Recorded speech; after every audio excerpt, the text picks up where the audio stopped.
देख रहे हैं इंडिया टीवी। आपके साथ मैं हूं प्राची पाराशर। शाम के 5 बज चुके हैं। वक्त हो चुका है बड़ी बहस मुकाबला का। आज ओवैसी मुसलमानों पर नहीं बोले। मुसलमानों के साथ क्या गलत हो रहा है, मुसलमानों को कैसे टारगेट किया जा रहा है, यूसीसी के खिलाफ ओवैसी ने आज मुसलमानों वाली लाइन भी नहीं ली, बल्कि आज ओवैसी हिंदुओं के हितैषी बन गए और हिंदुओं के पर्सनल मैटर में घुसकर बताने लगे कि क्या गलत है और क्या सही। कितने हिंदू कितनी शादियां करते हैं, कैसे करते हैं, ओवैसी को सब पता है। ओवैसी ने शुरुआत तो हिंदू हित से की। यूसीसी के खिलाफ हिंदुओं को जगाने की कोशिश की, लेकिन ज्यादा देर उनका यह खेल चल नहीं पाया और थोड़ी ही देर में उन्हें कांवड़ यात्रा से समस्या होने लगी। ओवैसी का मुस्लिम पर अत्याचार, कांवड़ यात्रा में मीट की दुकान ढकने पर सवाल उठाने लगे, रोजगार छीने जाने का डर दिखाने लगे। अब सवाल उठता है कि आखिर ओवैसी पर यूसीसी पर ओवैसी चाहते क्या हैं? क्या ओवैसी को महिलाओं की बराबरी के हक से प्रॉब्लम है? यूसीसी के विरोध में ओवैसी हिंदुओं को क्यों लपेट रहे हैं? करेंगे इसी मुद्दे पर चर्चा, लेकिन पहले एक रिपोर्ट आपको दिखाते हैं।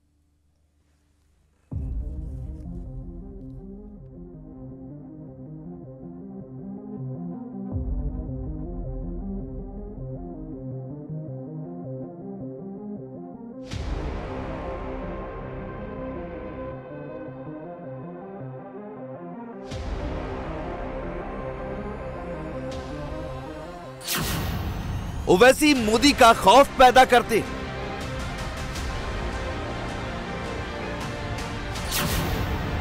ओवैसी पहले मुसलमानों को डराते थे,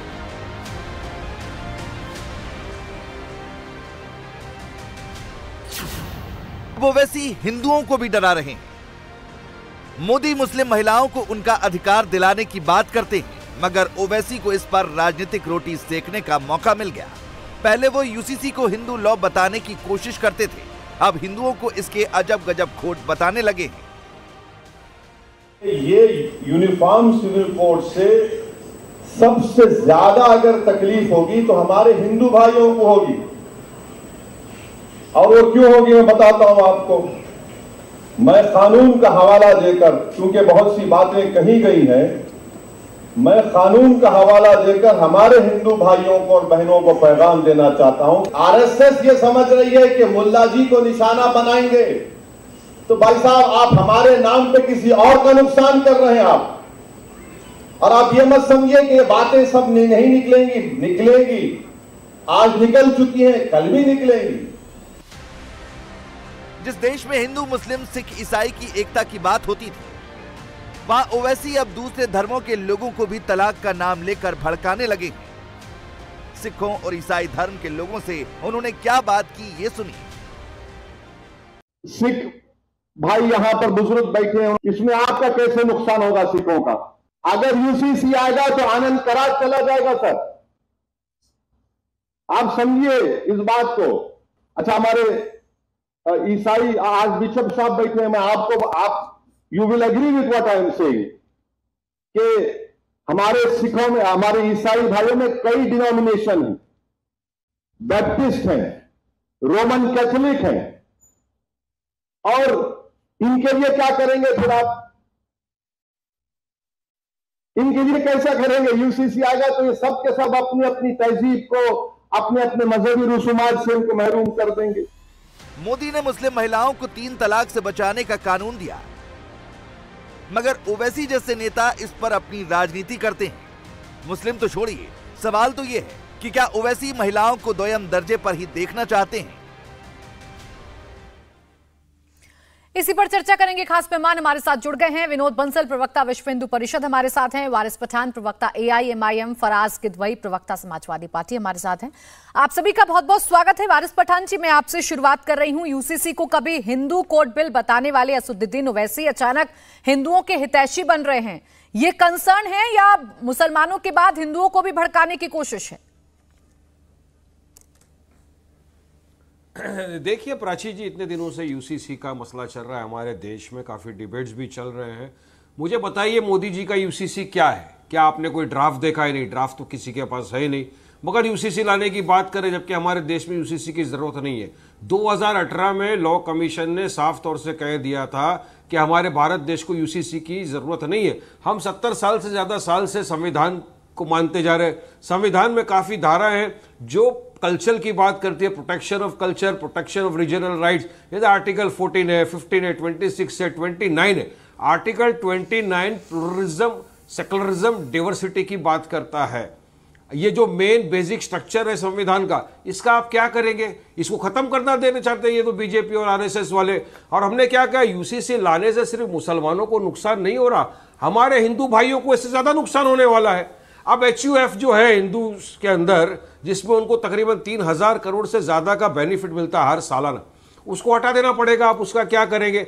हमारे ट्राइबल्स में अलग कल्चर है, उनको प्रोटेक्शन दिया गया आर्टिकल 371 के तहत। आप उनके कल्चर का क्या करेंगे? नॉर्थ ईस्ट के अंदर प्रैक्टिस चलता है, आपको उसको खत्म कर देना पड़ेगा। हमारे सिख भाइयों का क्या करेंगे? हमारे सिख भाइयों के इसके अंदर आनंद जो तलाक होता है वो खत्म हो जाएगा। हमारे कैथोलिक भाई जो है, क्रिश्चियंस है, उसके अंदर बैप्टिस्ट है, दूसरे है, उनका सब क्या करेंगे? तो ये यूसीसी हमारे देश में नहीं ला सकते, क्योंकि हमारा देश प्लुरलिज्म, सेकुलरिज्म की दुहाई देता है। मल्टी कल्चरल जगह है यहाँ पे, और काफी सीआरपीसी तो सब जगह सेम है। मोदी ने सीआरपीसी अलग स्टेट में अलग अलग है। मोदी ने कहा एक घर में 2 कानून नहीं रह सकते। अरे कैसा कर रहे हो आप बात फिर झूठी? सीआरपीसी कहां पर सब जगह सेम है? आप बताइए मुझे प्राची जी। तो ये जो शोषा छोड़ा है ना यूसीसी का, इसके खिलाफ AIDMK आ गया, SDP आ गया, तमाम विभिन्न ट्राइबल्स उसके खिलाफ आ गए। मुसलमान तो खिलाफ है ही। मुस्लिम पर्सनल लॉ बोर्ड ने तो तकरीबन 70 पेज से ज्यादा का जो ड्राफ्ट का वो था, उनको रीजनिंग के साथ डिटेल में लिख के दिया है कि हमारे भारत देश में आप यूसीसी नहीं ला सकते। हाँ। मगर मोदी जी और आरएसएस को देश की प्लुरलिज्म से, देश के कल्चर से नफरत है। ये चाहते हैं कि देश के अंदर इसी तरह लोग भटकते रह जाएं, सब अपना अपना कल्चर छोड़ दे, अपने रिलीजियस प्रैक्टिस को छोड़ दे, और हम हमारी दादागिरी चलाना चालू कर दे। दो बात मैं आपसे जानूंगी वारिस पठान जी, उसके बाद फिर मैं विनोद बंसल जी के पास जाऊंगी। 2 बात मैं आपसे जानूंगी। पहली बात जो आपने कही कि ड्राफ्ट अभी आया नहीं है, जब अभी ड्राफ्ट नहीं आया तो क्यों अजम्पशन पर राजनीति की जा रही है? क्यों ये बताया जा रहा है कि अगर यूसीसी आएगा तो ये मुस्लिम लोगों पर अत्याचार हो जाएगा? आप इससे आगे निकलकर आप इसे बता रहे हैं कि ये हिंदुओं के साथ भी गलत हो जाएगा। दूसरी बात जो आप कह रहे हैं कि बांटने की कोशिश की जा रही है, नफरत फैलाने की कोशिश की जा रही है। उदाहरण के साथ वारिस जी जरा बताइएगा कि यूसीसी आएगा तो कैसे बटेगा हमारा देश?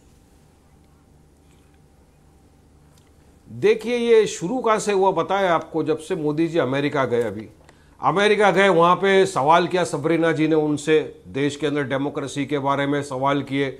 बराक ओबामा जो एक्स प्रेसिडेंट अमेरिका के, उन्होंने इंटरव्यू में के अंदर कहा कि भारत में एथनिक माइनॉरिटी और मुस्लिम माइनॉरिटी के ऊपर अत्याचार हो रहा है, सब प्रॉब्लम चल रहा है, अगर इसको स्टेबल नहीं किया तो भारत कोलैप्स हो जाएगा। ये वारिस पठान ने नहीं बोला था, Barack Obama ex president America के, तो उन्होंने बोला। हाँ। मोदी जी इंडिया में आए, आते ही नड्डा जी को एयरपोर्ट पे मिले, बोले क्या चल रहा है देश में? नड्डा जी ने बोला सब गड़बड़ है।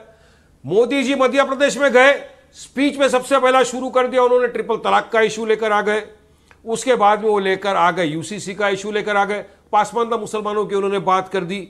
यूसीसी किस तरह आप लेंगे? तो वहां का जो आफ्टर इफेक्ट है ये उसका चल। अब आपने कहा क्यों जब ड्राफ्ट नहीं आया तो, अरे ये तो हम भी बोल रहे हैं, मोदी जी का यूसीसी का मतलब नहीं पता, ड्राफ्ट नहीं पता, मगर मीडिया इसको तो बढ़ा रहा है। तो हमारा कहना ये है ना प्राची जी, जब आप घर में बैठे हो, आप देख रहे हो कि बाहर अबर छाया हुआ है, बादल छाए हुए हैं, दिल्ली से इस वक्त अरविंद केजरीवाल प्रेस कॉन्फ्रेंस कर रहे हैं, सीधा वाली है। इस वक्त वो काफी ज्यादा क्रॉस कर चुका है। वो 207.71 पे पहुंच गया ऑलरेडी, 207.71 पे। 1978 में इसके पहले अभी तक यमुना में जो सबसे ज़्यादा, यमुना का हाईएस्ट अभी तक जो गया था वो 1978 में गया था, जब यमुना में बाढ़ आई थी, वो गया था 207.49 पे। उसको भी मतलब 40-42 साल पुराना, 43 साल पुराना रिकॉर्ड टूट गया है। और अभी हम 207.71 पे हैं। सेंट्रल वाटर कमीशन का दोपहर में जो प्रेडिक्शन आया था, उन्होंने कहा था कि रात को 10 से 12 बजे के बीच में 207.72 होगा। वो लगभग ऑलरेडी हम अभी पहुंच चुके हैं।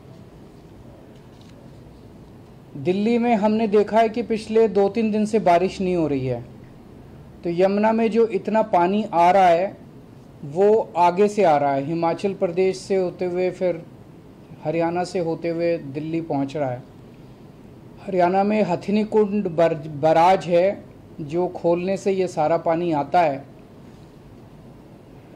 अब वहाँ क्या स्थिति है उसका तो हमें ज़्यादा पता नहीं था, तो मैंने माननीय गृह मंत्री श्री अमित शाह जी को अभी थोड़ी देर पहले चिट्ठी लिखी थी कि अगर हो सके तो पानी की दिल्ली पहुंचने की गति को थोड़ा सा कम किया जाए।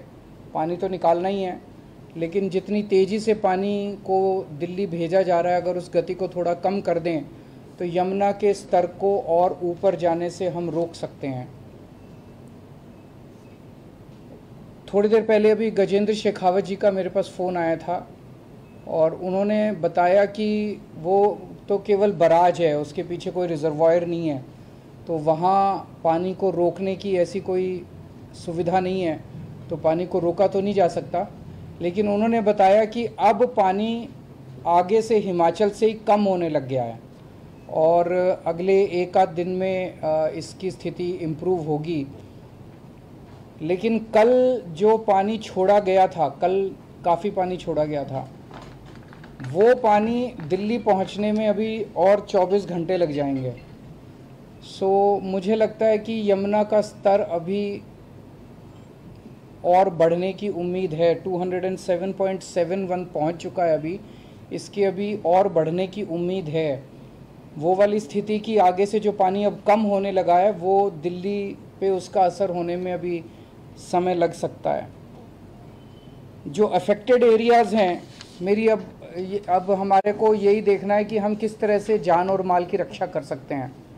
सो मेरी सब लोगों से विनती है कि जो जो यमुना के लो लाइंग एरियाज़ में आसपास हैं वो सब अपने अपने घर खाली कर दें, क्योंकि अचानक पानी आएगा, आपका जान को खतरा हो सकता है, आपके घर के सामान को खतरा हो सकता है। आप अपना घर खाली कर दें, हाथ जोड़ के सबसे विनती है, इंतज़ार ना करें। जो एरियाज़ ऑलरेडी अफेक्ट हो चुके हैं वो हैं बोट क्लब, मोनेस्ट्री मार्केट जहाँ पे पानी ऑलरेडी पहुँच चुका है, नीली छतरी temple near old railway bridge, Yamuna बाज़ार, गीता घाट, नीम करौली गौशाला, विश्वकर्मा एंड खड्डा कॉलोनी, गड़ी मांडू, मजनू का टीला से वज़ीराबाद तक का स्ट्रेच जो है। इसके अलावा ये एरियाज़ हैं यहाँ पे जो भी लो लाइंग एरियाज़ हैं वो उस्मानपुर, बदरपुर, खादर में जो भी लो लाइंग एरियाज़ हैं यमुना के पास वो खाली कर दें। DND पुश्ता मयूर विहार, जगतपुर में मेन पुश्ता रोड है जो यमुना तक जाती है उसको खाली कर दें।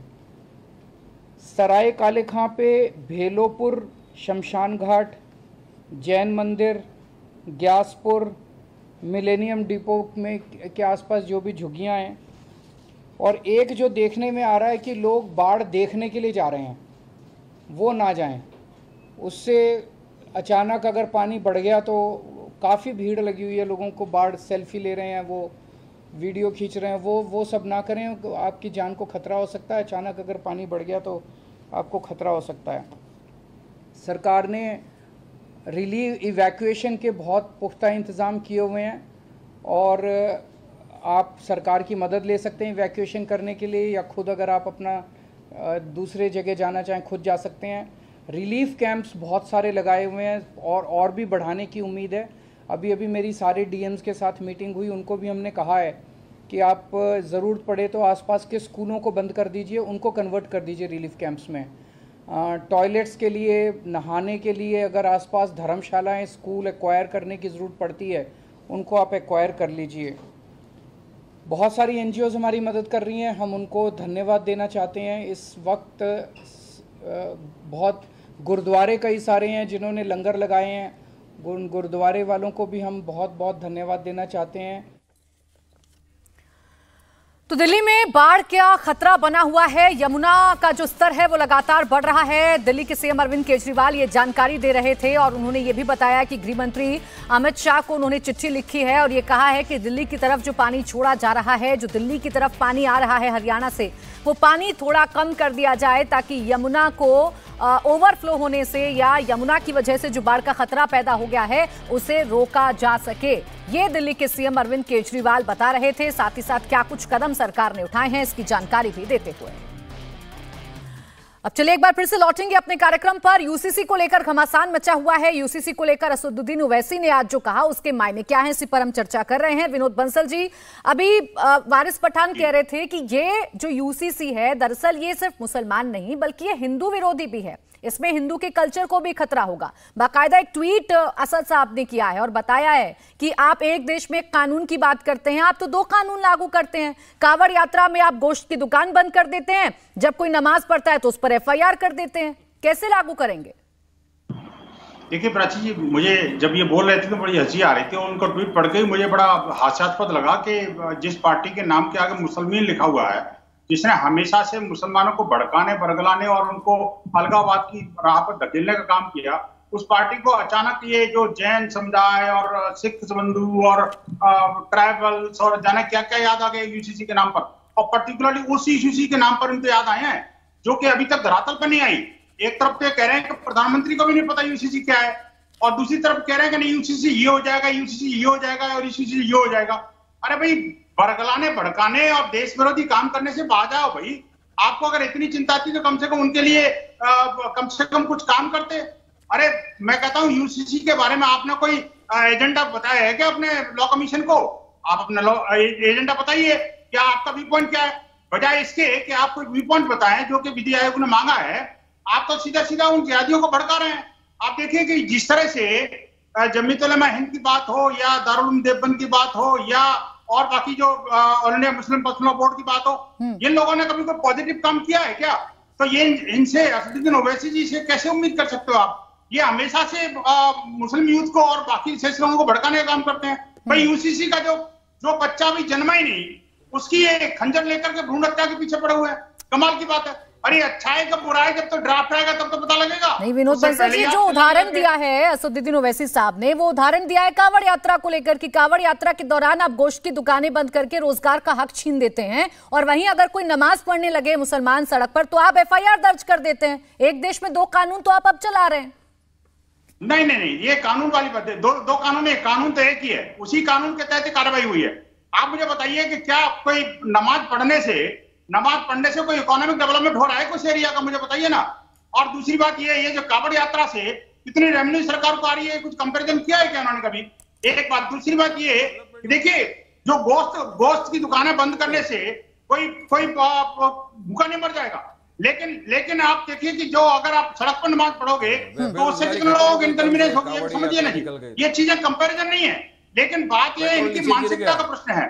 प्रश्न यह है कि पार्टी के नाम के आगे चलेगा मुस्लिम और बात करते हैं दूसरों की बात। मैं कहता हूं कि देखिए, एक बात कम से कम यूसीसी को समझिए कि यूसीसी है। छोटा सा जवाब दे दीजिए वारिस पठान जी, फिर मैं अश्विनी पाल और ऊपर से ऐसी बातें कर रहे हैं। अभी देखिए प्राची जी, दो बातें हैं यहाँ पर।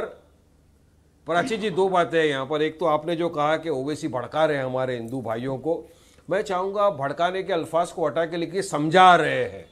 किसी को समझाना, किसी को तालीम देना, किसी को जगाना, उसको भड़काना नहीं कहते। हिंदुओं को नहीं कर रहे। बात नंबर दो सुनिए। अभी प्राची जी ने आपकी दुखती रक्त पे हाथ रख दिया तो आपको बड़ी तकलीफ हुई, मैं देख रहा हूं। सुनिए, मोदी जी ने कहा एक घर में दो कानून नहीं हो सकते। अब क्या हो रहा है, कांवड़िया वाले हमारे भाई तो यात्रा निकाल रहे हैं, मगर वहीं पर मुसलमानों को दुकानें बंद करवा दी उन्होंने। कौन भरपाई देगा उनका खाना पीना बंद? 2 दिन बेचारे कहाँ जाएंगे, खाना कहाँ से खाएंगे? तो ये दो कानून नहीं है। वहीं पर एक मुसलमान अगर नहीं, हम तो चाहते हैं कि यात्रा भी निकले, नमाज भी हो जाए। हमारा मुसलमान भाई अगर 2 मिनट नमाज पढ़ता है तो उस पर तो एफआईआर हो जाता है। तो एक देश के अंदर तो आप देख रहे हो किस तरह डिस्क्रिमिनेशन है। तो एक कानून तो है नहीं हमारे देश के अंदर। अभी आपने कहा कांवड़िया से फायदा हो गया, मैं बताता हूँ। ऐसा सुनिए, कांवड़ क्या फायदा हो गया? अनएम्प्लॉयमेंट खत्म हो गया, बेरोजगार युवा को रोजगार मिल गया, महंगाई गिर गई। अभी ऐसा बोलने नहीं देंगे। देखो पागल आदमी। अच्छा ठीक है, पर्सनल कमेंट नहीं करेंगे। वारिस जी और विनोद बंसल जी, एक सेकंड, मैं अश्वनी उपाध्याय जी को ले आती हूँ बीच में। नीचे आ गई, अनएम्प्लॉयमेंट खत्म हो गया, वारिस जी रोजगार मिल गया। जिस कॉन्ट्रडिक्शन का आप बात कर रहे हैं मैं समझ लेती हूँ। अश्वनी उपाध्याय जी से वकील हैं, कानूनी दावपेच भी समझाएंगे। अश्वनी उपाध्याय जी, जो चिंता वारिस पठान जी जता रहे हैं या जो असदुद्दीन ओवैसी साहब चिंता जता रहे हैं, क्या वो चिंता वाजिब है, क्या वो रिलेवेंट है? अब हिंदुओं को भी इस बात पर गौर करना होगा कि यूनिफॉर्म सिविल कोड आ रहा है तो हमारे कल्चर भी खत्म होने जा रहे हैं।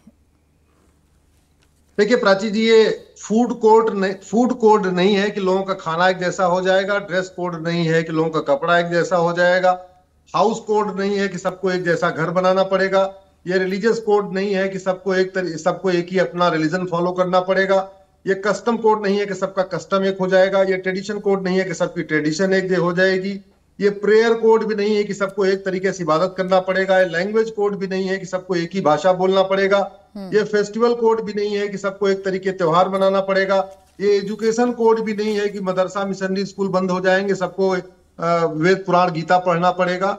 ये सिंपल सा सिविल कोड है। सिविल कोड में केवल 10 चीजें बदलेंगी, जो अमेरिका में भी हो चुका है, फ्रांस में भी हो चुका है, जापान में भी हो चुका है, सिंगापुर में भी है। लड़के लड़की की शादी की उम्र एक समान हो जाएगी, इसका सबसे ज्यादा फायदा मुस्लिम बेटियों को मिलेगा। तलाक का grounds of divorce, procedure of divorce common हो जाएगा, उसका सबसे ज्यादा फायदा मुस्लिम बेटियों को मिलेगा। गुजारा भत्ता देश की सभी बहन बेटियों को मिलेगा, उसका भी फायदा मुस्लिम बेटियों को मिलेगा।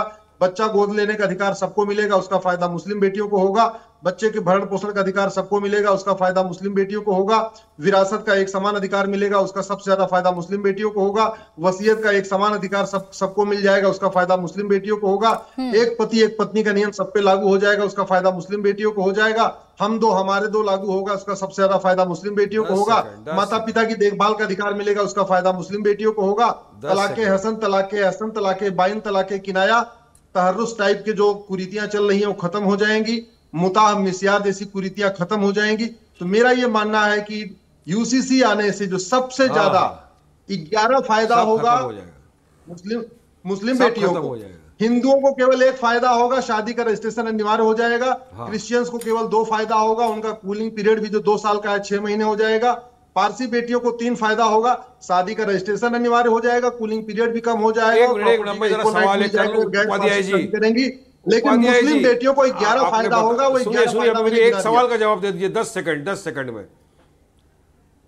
सेकंड में मेरे एक सवाल का जवाब दे दीजिए उपाध्याय जी। आप तो वकील भी है सुप्रीम कोर्ट के। आपने बताया कि इससे ये होगा, इस पे फुट पे नहीं आने वाला, इससे सीआरपीसी में ये होने वाला है, वो होने वाला है। अब ये तो मोदी को पता होगा, और अगर मोदी जी ने ड्राफ्ट बना दिया है और आपको दे दिया है तो एक ड्राफ्ट की कॉपी मैं चाहूंगा इंडिया टीवी को दे दो, प्राची जी को दे दो, एक ड्राफ्ट की कॉपी मेरे को दे दो। हमको तो नहीं मालूम है ये सब होने वाला है। आपको कहां से ख्वाब आया, आपको इल्म गैब पैदा हो गया कि ये सब आने वाला है? कहां से लेकर आप आ गए ये? कहां से लेकर? और क्या आपके साथ हिंदू भाई बहन है हमारे? क्या हमारा हिंदू बहन चाहता है कि HUFT खत्म हो जाए? वारिस जी, जहां तक नहीं आप मुझे बताओ ना, क्या हमारा हिंदू भाई आपकी बात से सहमति रखता है कि उसका HUF खत्म हो जाएगा? हिंदू मैरिजेस एक्ट 1957 के सेक्शन 5 का क्या करेंगे? क्या करेंगे हिंदू मैरिजेस एक्ट 1957 का? जवाब सुन लीजिए आप वारिस पठान जी। देखिए ये सवाल तो आपसे भी है, क्या करेंगे कि अज़म्पशन पर सियासत क्यों करनी है? अब एक सेकंड मैं जवाब ले लूं। अश्वनी उपाध्याय जी, जो बात पूछी वारिस पठान जी ने, अज़म्पशन पर चल रहा है ना सब कुछ। ये ले दे के HUF के नाम पे लोगों को कंफ्यूज कर रहे हैं। सच्चाई तो यह है, भारत में 90% हिंदू HUF के बारे में जानते ही नहीं। शहरों में भी, प्राची जी मुझे लगता है आपकी फैमिली में भी HUF नहीं होगा, हिंदू भाइयों पे शंका, फैमिली में HUF नहीं होगा, हमारे हिंदू भाइयों का अपमान कर रही है। HUF जानते नहीं है। अरे सुन तो लीजिए साहब, सुन तो लीजिए। और हिंदू कब से HUF आपके ये भाई के हिंदू भाई कब से हो गए? सुनिए, HUF जो है, हमारे हिंदू भाइयों को नहीं है, हमारे हिंदू भाइयों को मालूम नहीं है। अरे हमारा हिंदू भाई बहुत समझदार आदमी है। आप हमारे हिंदू भाई को बहुत समझता है, अच्छी तरह समझता है। अच्छा जवाब आने दीजिए वारिस पठान जी, 1 मिनट रुक जाइए। वारिस पठान जी और विनोद बंसल जी 1 सेकंड बस जवाब दे दीजिए अश्वनी जी जल्दी, फिर फराज जी इंतजार कर रहे हैं। प्राची जी, इनकम टैक्स एक्ट में बहुत सारे लोगों को छूट मिली हुई है। जैसे किसानों को छूट मिलती है, नॉर्थ ईस्ट के ट्राइबल्स को छूट मिलती है, मजदूरों को छूट मिलती है, मिडिल क्लास को भी 5 लाख रुपए इनकम तक छूट मिलती है। उसी के अंदर एक HUF प्रावधान है जिसमें 5 लाख रुपए तक छूट मिलती है। अगर ओवैसी जी को लगता है कि नहीं HUF का बेनिफिट मुस्लिम भाइयों को भी मिलना चाहिए। तो मैं तो कहता हूं, one nation one tax code की मांग करिए। यह यूनिफॉर्म सिविल कोड का मैटर नहीं है, यूनिफॉर्म टैक्स कोड का मैटर है। आप यूनिफॉर्म टैक्स कोड की मांग करिए, मैं आपके साथ खड़ा हूं। प्लुरलिज्म, सेक्युलरिज्म, डाइवर्सिटी है हमारे देश में, कल्चर, ट्राइबल्स। अरे ट्राइबल के कल्चर का क्या करेंगे? वारिस जी, सिविल राइट अलग होता है, इकोनॉमिक राइट अलग होता है, पॉलिटिकल राइट अलग होता है। सिविल राइट अलग होता है, यूसीसी मतलब से 371 का क्या करेंगे? जानते हो, आप जानबूझकर नारी बन रहे हो। आप जानते हो इकोनॉमिक राइट अलग होता है, पॉलिटिकल राइट अलग, आप जानबूझकर नारी बन रहे हो। अच्छा, कौन अनाड़ी है यूसीसी पर और कौन नहीं, इस पर चर्चा लगातार जारी रहेगी। फराज जी, माफी चाहूंगी आपके पास नहीं आ पाई, एक छोटा सा ब्रेक ले रही हूं, ब्रेक से फौरन वापस लौटेंगे और समाजवादी पार्टी का स्टैंड यूसीसी को लेकर क्या है ये भी जानने की कोशिश करेंगे। देखते रहिए मुकाबला।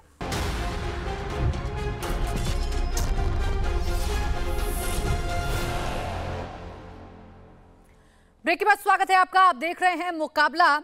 फराज किदवई जी, समाजवादी पार्टी का ये स्टैंड कि यूसीसी देश के खिलाफ हो सकता है, यूसीसी की आप मुखालफत करते हैं, इसके पीछे की वजह क्या है? यूनिफॉर्म सिविल कोड से समाजवादी पार्टी को क्या आपत्ति है?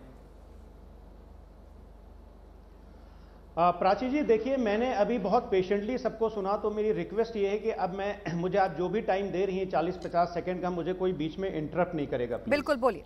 देखिए, आज की तारीख में क्या है कि भारतीय जनता पार्टी और जो इनकी सरकार चल रही है, इन्होंने बहुत स्मार्टली एक बॉल फेंकी और पूरे देश को उसके पीछे दौड़ा दिया और हम सब उसके पीछे दौड़ रहे हैं उस बॉल को कैच करने के लिए, और पूरे देश को और पूरी मीडिया को इन्होंने एंगेज कर दिया। देखिए, क्या है कि ये बड़ा स्ट्रैटेजिक मूव है भारतीय जनता पार्टी का, और ये बेसिकली प्राची जी कोई मुस्लिम वुमन अपलिफ्टमेंट या मुस्लिम अपलिफ्टमेंट या माइनॉरिटी अपलिफ्टमेंट की बात नहीं है। It is only a headline management, let me tell you. दूसरी बात यह है कि आज की तारीख में जो देश में हालात हो रहे हैं, जैसे अभी हमारे और पैनलिस्ट ने डिस्कस किया कि और भी बहुत सारे इश्यूज हैं, लेकिन ये बहस जो है वो यूनिफॉर्म सिविल कोड पे हो रही है, इसलिए मैं डाइवर्ट नहीं करूंगा। प्राची जी, देखिए, अभी बहुत ज़्यादा आर्टिकल 44 की चर्चा हो रही है कि पार्ट 4 ऑफ द कॉन्स्टिट्यूशन में आर्टिकल 44 है, जिसमें कि यूसीसी के लिए जो कॉन्स्टिट्यूएंट असेंबली है उसने रिकमेंड किया था। यस, ये सही है, लेकिन इसी directive principle of state policy के जो 18 आर्टिकल्स हैं उसमें एक आर्टिकल 38(2) है, जिसमें कि ये बोला गया है, ये कहा गया है कि जो समाज में इनइक्वलिटीज व्याप्त हैं, इन्वॉल्व हैं, उसको ख़त्म करेंगे। तो क्या गवर्नमेंट ऑफ इंडिया या माननीय प्रधानमंत्री जी कोई यूनिफॉर्म इनकम कोड बिल भी लाएंगे क्या? दूसरी बात यह है कि एक आर्टिकल 43 है जो कि लिविंग वेज की बात करता है। तो देखिए, क्या है प्राची जी के खाली ये जो यूनिफॉर्म सिविल कोड की बात हो रही है, ये एक डिवाइसिव पॉलिटिक्स करने के लिए और एक ये वोट बैंक की पॉलिटिक्स है। अभी मैंने आर्टिकल 38(2) की बात की, जिसमें इनइक्वलिटी की बात की, और आज देश में हालात ये है कि 1% लोगों के पास 22% नेशनल इनकम है प्राची जी, और टॉप 1% लोगों के पास 40% देश के रिसोर्सेज हैं, एंड टॉप 10% जो हमारी जो फराज जी, मैं इसलिए आपको बीच में टोक रही हूँ। आपने मुझसे कहा कि आप यूनिफॉर्म सिविल कोड पर ही चर्चा करेंगे, बाकी मसलों पर चर्चा नहीं करेंगे, क्योंकि मैं यूनिफॉर्म सिविल कोड पर ही आज आपको बोलने के लिए यहाँ पर निमंत्रण मैंने आपको दिया है। तो यूनिफॉर्म सिविल कोड पर मुझे सिर्फ इतना बताइए ना कि आप विरोध क्यों कर रहे हैं, किन किन आर्टिकल्स की चर्चा होनी चाहिए, नहीं होनी चाहिए, कौन सा बिल ये लाएंगे नहीं लाएंगे, इस पर भी मैं चर्चा कर लूंगी, लेकिन यूनिफॉर्म सिविल कोड क्यों नहीं आना चाहिए ये बताइए ना, उसमें क्या गलत है? समान नागरिक कानून हो जाएगा तो क्या आपत्ति आएगी देश में? प्राची जी, ये सवाल ही गलत है। आप मुझे एक ऐसा सवाल दे रही हैं जिसमें क्वेश्चन नहीं पूछा गया, आप पूछ रहे हैं कि आंसर बता दिए। आप ये पूछिए कि sine square theta plus cos square theta is what, then I will say 1। आप अभी तो ड्राफ्ट कहाँ है? Where is the draft? Draft सामने लाइए। तो ड्राफ्ट नहीं है तो आपने विरोध क्यों जता दिया? जनता पार्टी की एक सेकंड विनोद बंसल जी, फराज किदवई जी, अगर ड्राफ्ट नहीं आया तो फिर विरोध किस बात का? आप कहिए ना, हम इंतजार करते हैं ड्राफ्ट का। मैं नहीं, देखिए प्राची जी, प्रॉब्लम क्या है आज की तारीख में कि देश जिस हालात से गुजर रहा है, एक तरफ मणिपुर जल रहा है और दूसरी तरफ ये है कि प्रधानमंत्री जी ने आज तक उसके ऊपर कोई बात नहीं कही, लेकिन पूरे मीडिया को अरे इनसे कहिए, विनोद बंसल जी से कहिए चुप रहे। मैं इनके देखिए यही इंटॉलरेंस है इनका, यही इंटॉलरेंस है कि विनोद बंसल जी के बीच में मैं 1 सेकंड भी नहीं बोला और ये आकर के बोलने लगे। मैं विनोद बंसल जी से पूछना चाहता हूँ, यहाँ जो मुस्लिम औरतों की यहाँ पर हिमायत कर रहे हैं, बिल्किस बानो को रेपिस्ट को बुला करके उनको रेपिस्टों को मिठाई खिलाई गई, उनको माला पहनाया गया, बताइए उनके बारे में क्या ख्याल है? दिवालियापन है। देखिए मुझे जवाब देना आता है, इसलिए विनोद बंसल जी से कहने की चुप रहे। मैंने बहुत पेशेंटली सुना है, इतना इंटॉलरेंस जब आप इंडिया टीवी पर हो रहे हैं तो सोचिए कि देश में आप कितना इंटॉलरेंट होते होंगे। विनोद बंसल जी रुक जाइए, विनोद बंसल जी एक सेकंड रुक जाइए। विनोद बंसल जी मुझे थोड़ा सा जवाब जानने दीजिए। फराज किदवई जी, एक सेकंड विनोद बंसल जी, लेकिन फराज किदवई जी आपकी इन तमाम बातों से एक बार भी मुझे ये नहीं पता चल पाया कि आप यूसीसी का विरोध क्यों कर रहे हैं। आपने तमाम बातें कर ली, तमाम मसलों पर आपने चर्चा कर ली, लेकिन आप यूसीसी पर नहीं बताए। जब मैंने अनइंटरप्टली आपको वक्त दिया था, आपने उस वक्त भी यूसीसी पर कुछ नहीं बोला। आप यूनिफॉर्म इनकम कोड पर चले गए, आप तमाम बातों पर चले गए, लेकिन यूसीसी का विरोध को ये नहीं बताएंगे। विनोद जी एक सेकंड रुक जाइए। प्राची जी, हाँ बोलिए। प्राची जी पहले तो विनोद बंसल जी जो बीच बीच में बोल रहे हैं, मैंने बहुत पेशेंटली इनको सुना। जरा इनसे ये पूछ लिया कि बिल्किस बानो के रेपिस्ट को जो मिठाई खिला रहे थे उसके बारे में इनका क्या ख्याल है। आज इनको जो है बड़ी मुस्लिम महिलाओं की फिक्र हो रही है। अरे मुझे बताइए, आपको हिंदू महिला लिंचिंग करा करके मारने वाले और औरतों को विधवा करने वाले आज यहाँ पर नेशनल टेलीविजन पर बैठ करके वुमेन अपलिफ्टमेंट की बात करते हैं। अरे पहले आप अपने गरेबान में झांक करके तो देखिए। लिंचिंग करने वाले, रेपिस्ट को मिठाई खिलाने वाले, रेपिस्टों को माला पहनाने वाले आज बैठ करके नेशनल चैनल पर अपनी बड़ी बड़ी बातें। अच्छा चलिए एक एक करके, फराज जी एक एक करके, मैं आ रही हूँ अश्वनी जी, एक एक करके बात रखेंगे तो ज्यादा बेहतर रहेगा। फराज किदवई जी यूसीसी पर जवाब का इंतजार मैं अब भी करती रह गई। आप विनोद बंसल जी से जरूर उलझ गए, लेकिन जब मैंने आपको समय दिया पूरा, आप यूसीसी पर नहीं बोले। सर मैं लौट कर आऊंगी, यूसीसी पर फिर बोलिएगा, यूसीसी पर फिर बोलिएगा, मैं लौट कर आऊंगी आपके पास। लेकिन विनोद बंसल जी ये तो बात बिल्कुल समझ से परे है ना कि जितनी कुरीतियां हैं आपको सिर्फ एक समुदाय विशेष में, एक धर्म विशेष में क्यों नजर आती हैं? जब आप कुरीतियों का जिक्र करते हैं तो सिर्फ मुसलमानों का जिक्र क्यों करते हैं? सबका करिए ना। यूसीसी की अगर बात है तो प्राची जी, इसमें मुसलमानों की कुरीतियों के बारे में कोई जिक्र नहीं है। यूसीसी का मतलब ही समान नागरिक संहिता है। समान नागरिक संहिता का मतलब देश के प्रत्येक नागरिक को एप्लीकेबल होगी। मैं कहता हूं अगर मुस्लिम बेटी है तो उसको भी वो तलाक का अधिकार वो होना चाहिए कि नहीं, जो मुस्लिम बेटे को है।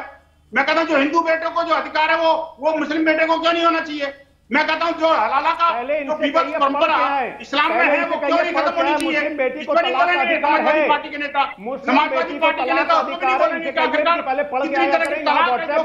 मुस्लिम महिलाओं को अधिकार नहीं देती, मुस्लिम महिलाओं को झूठ बोल रहे हैं, मुस्लिम महिलाओं को नहीं दत्तक रहने का कोई अधिकार है, मुस्लिम महिलाओं को मुस्लिम हिंदू मुसलमान का अधिकार है, वो कोर्ट में जाकर के तलाक ले। ठीक है, मैं आपसे यही पूछ रही थी विनोद बंसल जी, एक सेकंड फराज जी, मैं यही पूछ रही थी कि सारी कमियां, सारे हक सिर्फ मुसलमानों को ही दिलाने हैं। हिंदुओं के बारे में भी चर्चा करेंगे या बाकी और धर्मों के बारे में भी चर्चा करेंगे कि नहीं करेंगे? मैं यही पूछ रही थी विनोद बंसल जी। मेरा सवाल ये था, ऐसा तो नहीं है कि हिंदुओं में महिलाओं को हक दिलाने की जरूरत नहीं है?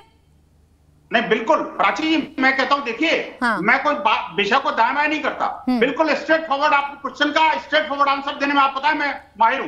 मैं कहना चाहता हूं देखिए, जब बात की समानता की बात आ रही है तो चाहे हिंदू हो, मुस्लिम हो, सिख हो, ईसाई हो, ट्राइबल हो या एससी हो, एसटी हो या सिख हो, ये सबको मिलना चाहिए। अब देखिए कि जो लोग जिनकी पार्टी के आगे मुसलमान लिखा हुआ है तो ये हिंदुओं की चर्चा करने लगे आखिरकार। ये तो इनका दोहरा चरित्र दिख रहा है। भाई बहन अपोज कर रहे हैं, सिख भाई बहन अपोज कर रहे हैं, हिंदुओं को मिलना है, मुसलमानों को मिलना चाहिए, मुसलमानों को मिलना है, हिंदुओं को मिलना चाहिए।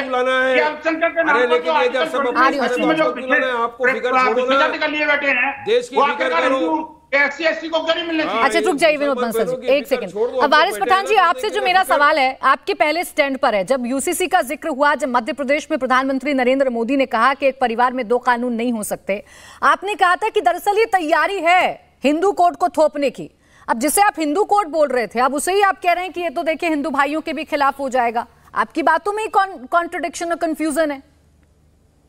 लोगों को भाई बताने लग गए अभी। नहीं, मेरी बात में तो क्लियरिटी है, मेरी बात में तो एकदम साफ सुथरी बात है कि मोदी ने फिर क्यों कहा यूसीसी लाएंगे, क्योंकि हम बीजेपी और आरएसएस की मानसिकता को जानते हैं ना। कहीं पे निगाहें, कहीं पे निशाना। सुनिए, ये पार्टी का धंधा है पुराना। हम तो बात देख रहे हैं कि बादल छा गया है, बारिश आने वाली, तो घर से छाता लेके निकलेंगे ना।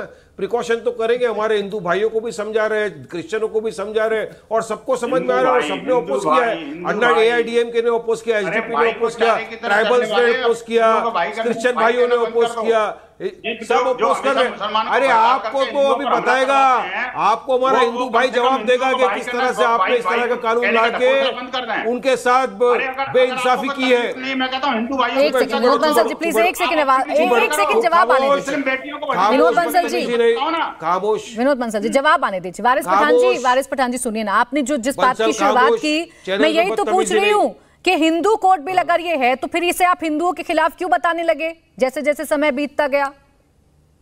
प्राची जी, मुसलमान पार्टी एक सेकंड बंसल जी, एक देश की प्लुरलिज्म और डाइवर्सिटी का सवाल है। मैं तो चुप हो जाता हूं, लेकिन ये बदतमीजी अरे हमारे देश की प्लीज शब्दों का ध्यान रखिए, एक दूसरे पर कोई पर्सनल अटैक न करें ना वारिस पठान जी आप और ना विनोद बंसल जी आप प्लीज। नहीं, इन्होंने शुरू किया था। मैं दोनों से रिक्वेस्ट कर रहा हूं। गए तो बंसल जी तुम जैसे लोगों का क्या होगा? जवाब दे दीजिए प्लीज। सुनिए, अभी जवाब आने दीजिए बंसल जी। कोई समझदार आदमी बात करे तो सुनने का सीखो। तुमको तालीम दे रहा हूँ, फुकट में 1 रुपया लिए बिना सीखो।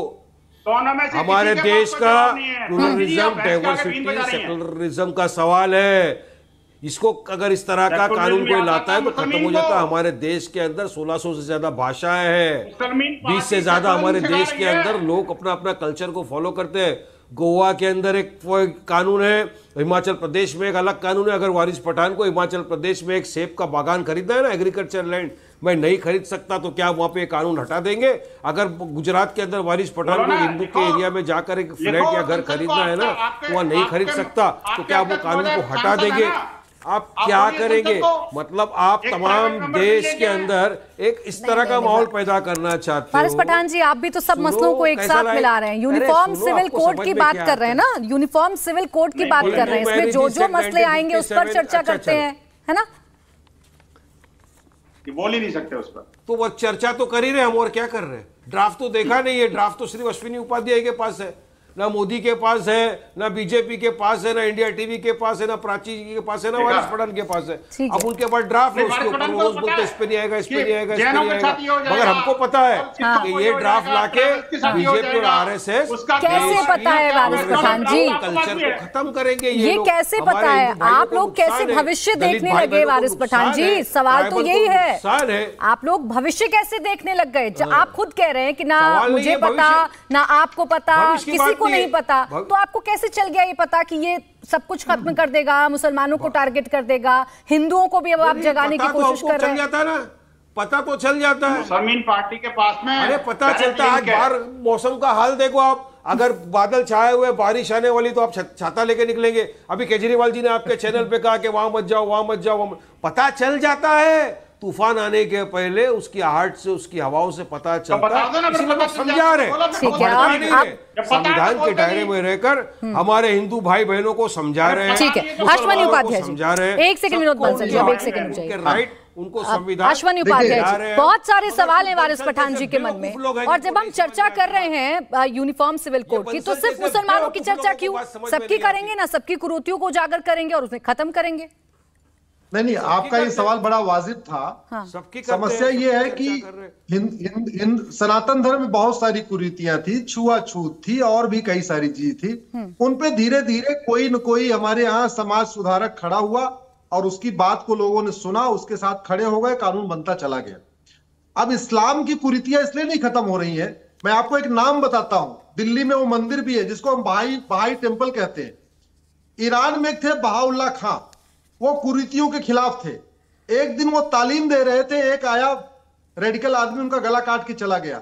जब से बहाउल्लाह खां साहब का गला काटा गया, तब से कोई समाज सुधारक पैदा ही नहीं होता, डर के मारे। उनको लगता है जो समाज सुधार की बात करेगा उसका गला काट दिया जाएगा। जब से बहाउल्लाह खां का गला काटा गया। अब मैं आता हूं भाग 20 में। देखिए, ये भारत का संविधान है, अरब का, दुबई का, कुवैत का संविधान नहीं है। ये अमेरिका या फ्रांस का संविधान नहीं है। तो स्वाभाविक सी बात है, ये संविधान की ये ड्यूटी है, सरकारों की ड्यूटी है कि भारतीय संस्कृति, भारतीय परंपरा, भारतीय ज्ञान विज्ञान के अनुसार कार्य करे। एक बड़ी इंपॉर्टेंट मैं प्राची जी बात कहता हूं, 26 नवंबर 1950 को पूरे देश अरे सुनो, आप अरे वारिस भाई सुनो प्लीज, वारिस भाई सुनो प्लीज, ध्यान से सुनो, अरे सुन तो लो, वही बार बार रिपीट कर रहे हो। 26 नवंबर 1949 को जब भारत पूरे देश ने संविधान को एडॉप्ट किया, उसमें कहा कि हम एक सोवरेन कंट्री बना रहे हैं, संप्रभु का मतलब अब विदेशी रीतियां, विदेशी, हम हर तरीके से मुक्त हो गए हैं, विदेशी प्रशासन से भी मुक्त हो गए, विदेशी कल्चर से भी मुक्त हो गए, विदेशी रीतियों से मुक्त हो गए, विदेशी कुरीतियों, हर तरीके से मुक्त हो गए। जब हम हर तरीके से मुक्त हो चुके हैं तो स्वाभाविक सी बात है जो कुछ कार्य होगा वो भारत के अनुसार होगा। और एक इंपॉर्टेंट बात, आर्टिकल 14 कहता है इक्वलिटी बिफोर लॉ, आर्टिकल 15 कहता है भेदभाव नहीं करना, आर्टिकल 16 कहता है सबको समान अवसर देना, आर्टिकल 25 कहता है रीतियों का अधिकार है, कुरीतियों का नहीं, प्रथा का अधिकार है, कुप्रथा का नहीं, धर्म का है, धर्मांतरण का नहीं। और सबसे इंपॉर्टेंट आर्टिकल 13 कहता है, अरे आर्टिकल 13 पढ़ो तो नुकसान है। अभी वारिस भाई सुन लो, देर से सुनिए, वारिस सुन लीजिए, HUF से नुकसान हो रहा है, हमारे हिंदू भाइयों को नुकसान हो रहा है, हिंदू मैरिज एक्ट 1957 पढ़े लिखे हो, वारिस जी आप प्लीज करना पड़ेगा। एक सेंटेंस हो, 10 सेकंड भैया और दे दो, नहीं करने का। वारिस जी सुन लो 10 सेकंड। अच्छा मेरे पास समय, सुनूंगा। अश्वनी उपाध्याय जी, वारिस पठान जी, मेरे पास समय समाप्त हो गया है। आप सभी का बहुत बहुत शुक्रिया हमारे साथ इस चर्चा में जुड़ने के लिए। इंडिया टीवी हर वक्त हर जगह डाउनलोड करने के लिए सर्च करें India TV news Google play store या ऐप स्टोर पर।